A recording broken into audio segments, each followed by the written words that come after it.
नमस्कार। आज हम रंगों, कहानियों और इतिहास की एक बहुत ही गहरी दुनिया में उतरने वाले हैं। हमारे पास राजस्थानी चित्रकला पर कुछ बेहतरीन स्रोत हैं, जो हमें महलों की दीवारों से लेकर रेगिस्तान की लोक कथाओं तक ले जाएंगे। और आज का सवाल सिर्फ ये नहीं है कि ये चित्रकला क्या है, बल्कि ये है कि एक ही भौगोलिक क्षेत्र मतलब राजस्थान में कला के इतने अलग-अलग, इतने जीवंत रूप कैसे पनपे, कैसे एक रियासत की कला में भक्ति है तो दूसरी में रोमांस और कहीं और शिकार और शक्ति का प्रदर्शन। बिल्कुल, आज का हमारा मिशन यही समझना है। हम देखेंगे कि कैसे राजाओं की अपनी सोच, धर्म, भूगोल और मतलब बाहरी दुनिया के साथ जो रिश्ते थे, उन्होंने इस कला के कैनवस पर अपने रंग भरे। तो चलिए शुरू करते हैं ये सफर। और ये याद रखना जरूरी है कि ये सिर्फ चित्र नहीं है, ये उस दौर की संस्कृति, समाज और जीवन शैली का एक जिंदा दस्तावेज है। हर रंग एक भावना है और हर रेखा एक कहानी। तो सबसे पहले इसे थोड़ा व्यवस्थित करते हैं। ये कला तो सदियों में फैली है, कई रियासतों में। इसे समझने के लिए जो पहला ढांचा है, वो किसने और कैसे तैयार किया? मतलब इसका एक वैज्ञानिक विभाजन कब हुआ? इसकी एक ठोस शुरुआत हुई 1916 में। एक महान कला इतिहासकार थे आनंद कुमार स्वामी। उन्होंने अपनी किताब राजपूत पेंटिंग लिखी। अच्छा, 1916 में। हाँ, उन्होंने ही पहली बार इस पूरी कला को राजपूत चित्रकला का नाम देकर एक पहचान दी। और उसमें उन्होंने उस समय की पहाड़ी और राजस्थानी दोनों शैलियों को शामिल किया था। अच्छा, तो राजपूत पेंटिंग एक तरह का अम्ब्रेला टर्म था, और इसकी जड़ें कहाँ से जुड़ी हैं? क्या ये अचानक से शुरू हुई कला थी? नहीं, बिल्कुल नहीं। कला कभी शून्य में पैदा नहीं होती। इसकी जन्मभूमि मेवाड़ को माना जाता है। मेवाड़? हाँ, और ये अजंता की जो हजारों साल पुरानी चित्रण परंपरा है, उसी का एक विकसित रूप है। शुरुआती चित्रों पर हमें पश्चिमी भारत की जैन, गुजरात और अपभ्रंश शैली का प्रभाव दिखता है। अपभ्रंश शैली, ये क्या, इसे थोड़ा आसान भाषा में समझाएंगे? जरूर। अपभ्रंश शैली वो उस दौर की एक प्रमुख पश्चिमी भारतीय शैली थी।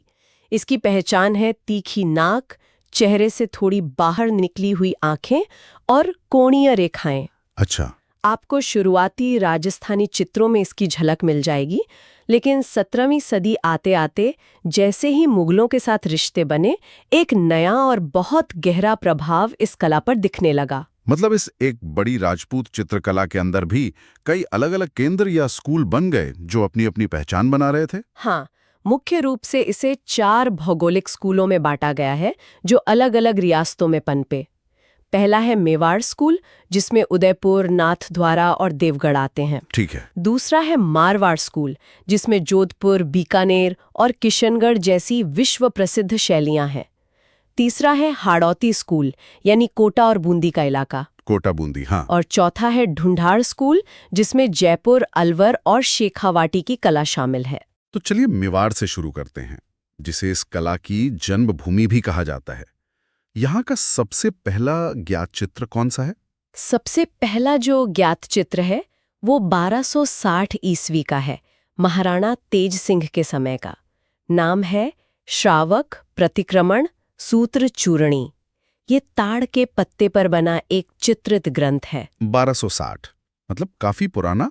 बहुत पुराना, और मेवाड़ की कला का ये सबसे शुरुआती सबूत माना जाता है। लेकिन कला का जो असली विकास है वो संघर्ष के दौरान हुआ, महाराणा प्रताप के समय, जब राजधानी चावंड थी। हाँ, उस मुश्किल दौर में भी। बिल्कुल, तब भी कला जिंदा थी। नसीरुद्दीन जैसे चित्रकार ने ढोला मारू जैसी प्रसिद्ध प्रेम कथा पर चित्र बनाए। लेकिन मेवाड़ शैली का स्वर्णकाल तो महाराणा जगत सिंह प्रथम के समय को मानते हैं।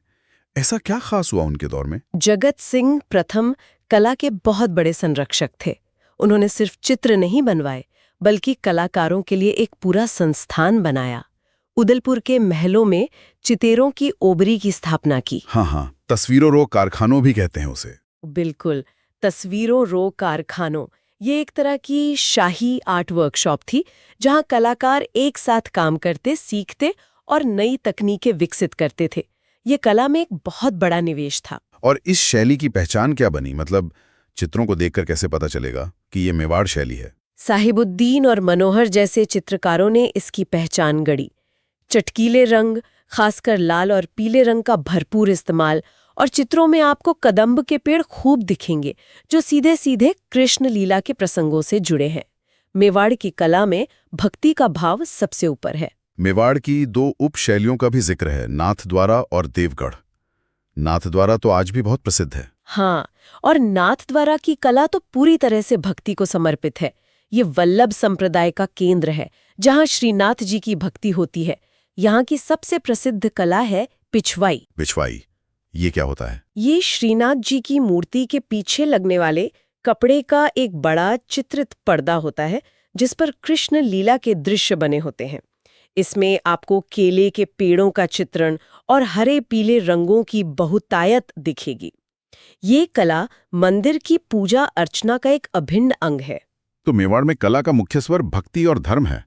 अब यहाँ से मारवाड़ की तरफ चलते हैं, जो एक विशाल और विविध क्षेत्र है। जोधपुर शैली की क्या खासियत थी? जोधपुर शैली में आपको मारवाड़ का चरित्र दिखेगा, थोड़ा रफ एंड टफ, थोड़ा रोमांटिक। इसकी शुरुआत तो मालदेव के समय चौकेलाव महल के भित्ति चित्रों से हुई, लेकिन इसका स्वर्ण काल आया राजा मानसिंह के समय। अच्छा।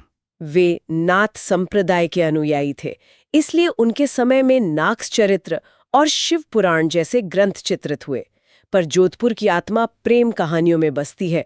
ढोला मारू, मूमल महेंद्र, यहाँ के चित्रों में आपको रेत की टीले, ऊंट, घोड़े और बादलों का खुला आसमान दिखेगा। और इसी स्कूल में बीकानेर शैली भी है, जिस पर कहते हैं कि कई संस्कृतियों का प्रभाव है। बिल्कुल, बीकानेर के राजा मुगल दरबार में बड़े पदों पर थे, इसलिए उनकी कला पर मुगल और दखनी शैली का गहरा असर पड़ा। यहाँ की सबसे अनूठी कला है उस्ता कला। उस्ता कला, हाँ, ऊंट की खाल पर सोने का काम। बिल्कुल, ऊंट की खाल पर सोने की बारीक नक्काशी, इसे उस्ता परिवार ने विकसित किया। लेकिन बीकानेर के बारे में एक बात है जो उसे सबसे अलग करती है। वो क्या है?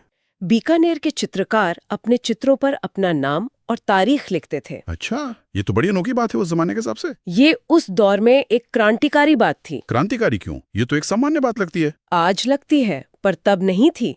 उस समय कलाकार को एक गुमनाम कारीगर माना जाता था। राजा का नाम होता था, कलाकार का नहीं। लेकिन यहाँ कलाकार अपनी पहचान, अपनी कला पर अपना हक जता रहा था। मतलब ये कारीगर से कलाकार बनने का सफर है। बिल्कुल, ये कलाकार के आत्मविश्वास और मुगल दरबार से मिली व्यक्तिगत पहचान की परंपरा का प्रभाव दिखाता है। ये तो वाकई एक जबरदस्त इंसाइट है। और अब आते हैं उस शैली पर जिसका नाम सुनते ही रोमांस और सुंदरता की एक तस्वीर जहन में आती है, किशनगढ़ और बनीठनी। किशनगढ़ शैली ये कला, प्रेम और भक्ति का एक अद्भुत संगम है।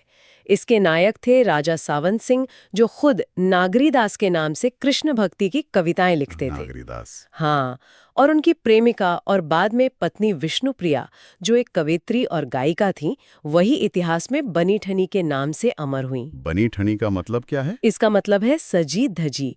नागरीदास ने अपनी कविताओं में उनके सौंदर्य का जो वर्णन किया, उसे चित्रकार निहाल चंद ने कैनवस पर उतार दिया।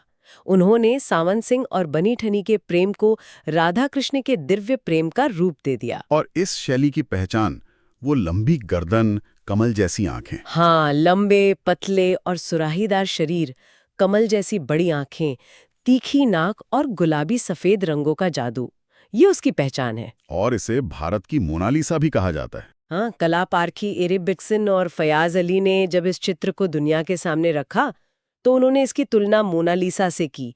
उस चेहरे पर जो रहस्यमयी मुस्कान और दिव्यता का भाव है, वो वाकई अद्वितीय है। ये सिर्फ एक पोर्ट्रेट नहीं है, ये एक प्रेम कहानी है।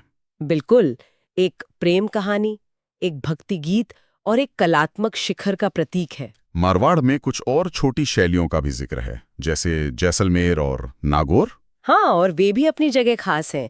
जैसलमेर की खासियत ये है कि वो मुगल प्रभाव से लगभग अछूती रही, क्योंकि वो बहुत दूर और अलग थलग थी। अच्छा, तो वहाँ एकदम देसी टच होगा? बिल्कुल, वहाँ की कला में एक खालिस राजस्थानी लोकतत्व झलकता है, जिसका सबसे बड़ा उदाहरण मूमल का चित्रण है। वहीं नागौर की शैली बिल्कुल अलग है। वहाँ बुझे हुए डल रंगों और पारदर्शी कपड़ों का प्रयोग हुआ है। डल रंग क्यों? ये चित्रों में एक शांत और शाही गरिमा का भाव पैदा करता है। ये दिखावे की कला नहीं, बल्कि एक तरह से इंट्रोस्पेक्शन की कला है। तो हमने भक्ति देखी, रोमांस देखा, अब अगर किसी को एक्शन और रोमांच देखना हो तो इसके लिए हमें हाड़ौती स्कूल की तरफ चलना होगा। बिल्कुल, हाड़ौती यानी बूंदी और कोटा। बूंदी शैली को तो पशु पक्षियों की चित्र शैली भी कहते हैं। यहाँ प्रकृति अपने पूरे शबाब पर है। पशु पक्षियों की चित्र शैली। हाँ, राव उम्मेद सिंह के समय बनी चित्रशाला को भित्ति चित्रों का स्वर्ग कहा जाता है। बूंदी के चित्रों की जान है बारिश में नाचता हुआ मोर, घने बादल और सतरंगी हरियाली। और कोटा शैली से कैसे अलग है? दोनों तो पड़ोसी रियासतें थीं। बहुत अलग। कोटा शैली का जुनून है शिकार। महाराव उम्मेद सिंह के समय ये अपने चरम पर थी। यहाँ के चित्रों में घने जंगलों में राजाओं को शेर, बाघ और जंगली सुअर का शिकार करते हुए दिखाया गया है।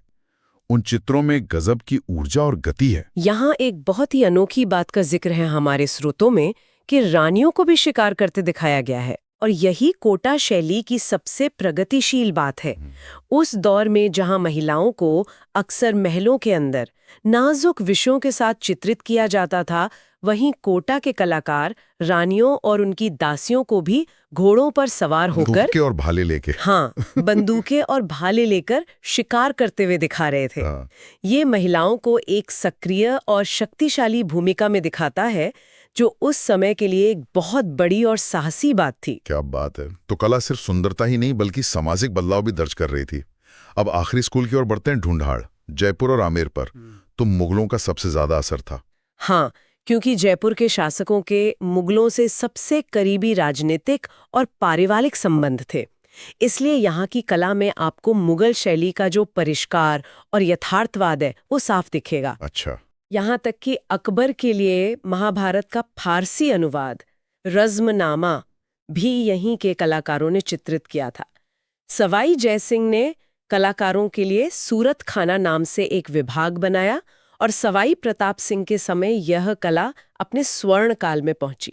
यहाँ के कलाकारों में कोई खास नाम जो हमें जानना चाहिए? साहिब राम, वो आदम कद चित्र यानी लाइफ साइज पोर्ट्रेट्स बनाने में माहिर थे। ये भी मुगल दरबार का ही एक प्रभाव था। उन्होंने महाराजा ईश्वरी सिंह का बहुत प्रसिद्ध आदम कद चित्र बनाया था। और इसी क्षेत्र की शेखावाटी की हवेलियां, उन्हें तो खुली कला दीर्घा या ओपन आर्ट गैलरी कहा जाता है। ये नाम सुन के ही उत्सुकता होती है। इंतजार कीजिए, ये सिर्फ नाम नहीं है, ये हकीकत है। शेखावाटी के व्यापारी बहुत धनी थे और उन्होंने नवलगढ़, मंडावा, फतेहपुर जैसी जगहों पर शानदार हवेलियां बनवाईं, और उन हवेलियों की हर दीवार, हर छज्जे, हर कमरे को भित्ति चित्रों से सजा दिया। मतलब आप गलियों में घूमो और आप एक आर्ट गैलरी में हो। बिल्कुल ऐसा लगता है जैसे आप किसी आर्ट गैलरी में घूम रहे हैं जिसकी कोई छत नहीं है। और इन चित्रों में क्या नया था? इन पर उस दौर के बदलाव का असर साफ दिखता है।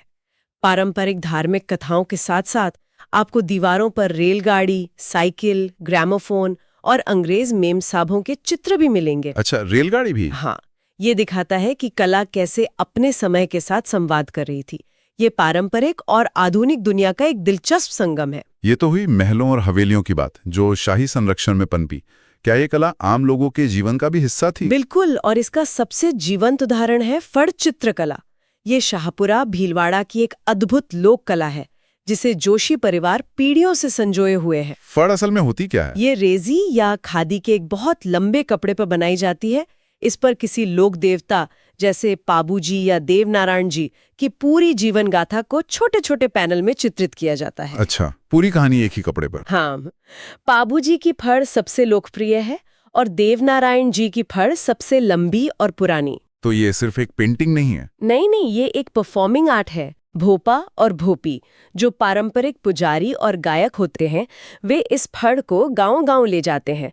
रात में इसे दो बांसों के बीच टांग कर, एक दिया जलाकर, रावण हत्था जैसे वाद्य यंत्र की धुन पर कहानी के हर हिस्से को गा गा कर सुनाते हैं। वाह, मतलब कला, संगीत और कहानी सब एक साथ? बिल्कुल, ये एक अद्भुत मिश्रण है जो पूरी रात चलता है।